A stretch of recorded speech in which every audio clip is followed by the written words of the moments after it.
नमस्कार। स्वागत है आपका जीके शॉर्ट पर।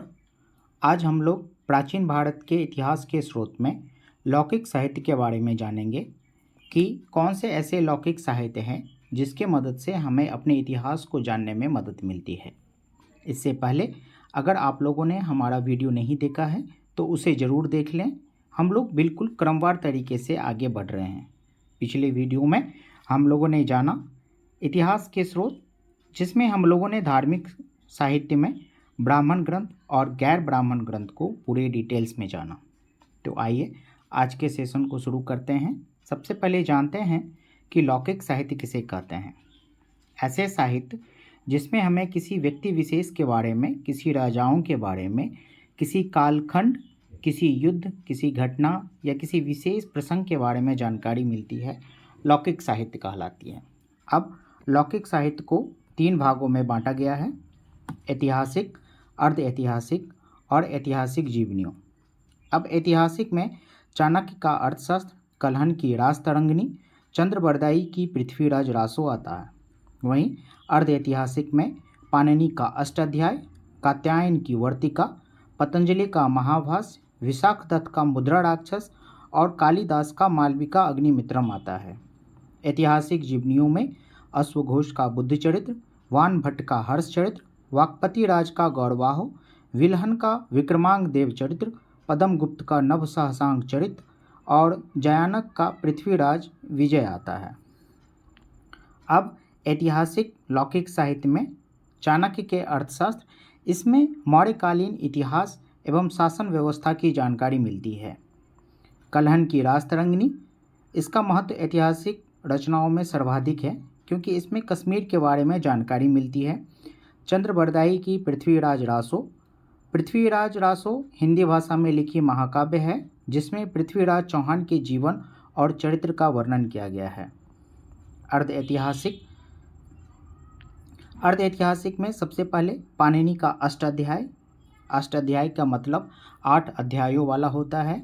यह महर्षि पाणिनि के द्वारा रचित संस्कृत व्याकरण है। इसके प्रत्येक अध्याय में 4 पद हैं और लगभग 4000 सूत्र हैं। आगे कात्यायन की वर्तिका, यह पाणिनि की अष्टाध्याय को आगे बढ़ाते हुए वर्तिका लिखा गया है जो अष्टाध्याय के लिए अति महत्वपूर्ण है। पतंजलि का महाभाष्य, यह भी अष्टाध्याय पर लिखी गई है। अष्टाध्याय के सूत्र, वर्तिका और भाष्य तीनों सम्मिलित रूप से पाणिनि का व्याकरण कहलाता है। पतंजलि शुंग वंश के पुष्यमित्र शुंग के दरबार में रहते थे। पतंजलि के द्वारा रचित 3 प्रमुख ग्रंथ हैं: योग सूत्र, आयुर्वेद और महाभाष्य। आगे विशाखदत्त का मुद्रा राक्षस, यह संस्कृत का ऐतिहासिक ग्रंथ है। इसमें चंद्रगुप्त मौर्य के राज्यारोहण के उपरांत चाणक्य के द्वारा राक्षस की राजनीति चालों को विफल कर देने की कथा को बताया गया है। अब कालिदास का मालविका अग्निमित्रम, कालिदास द्वारा रचित संस्कृत नाटक है। इसमें मालव देश की राजकुमारी मालविका तथा विदिशा के राजा अग्निमित्र की प्रेम और विवाह का वर्णन है।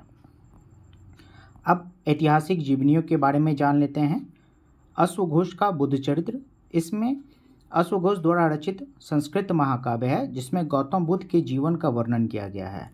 वान भट्ट का हर्ष चरित्र संस्कृत में वान भट्ट द्वारा रचित ग्रंथ है। इसमें हर्षवर्धन के जीवन चरित्र का वर्णन है। वाकपति राज का गौरवाह, इसमें कन्नौज के राजा यशोवर्मन का जीवन चरित्र अंकित है। विल्हन का विक्रमांग देव चरित्र, विल्हन कश्मीर के प्रसिद्ध कवि थे।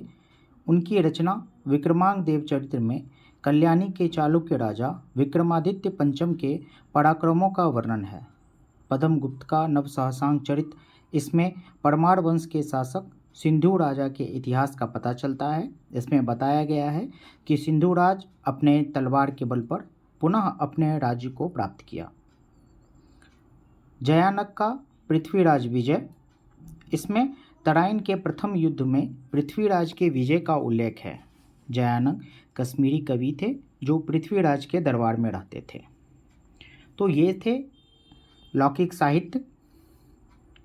आज के लिए इतना ही। अगले वीडियो में हम लोग पुरालेख शास्त्र के बारे में पढ़ेंगे। यह वीडियो आपको कैसा लगा कमेंट के माध्यम से ज़रूर बताएं। अगर आपका कोई सवाल या कोई सुझाव हो तो हमें ज़रूर बताएं। Thank you.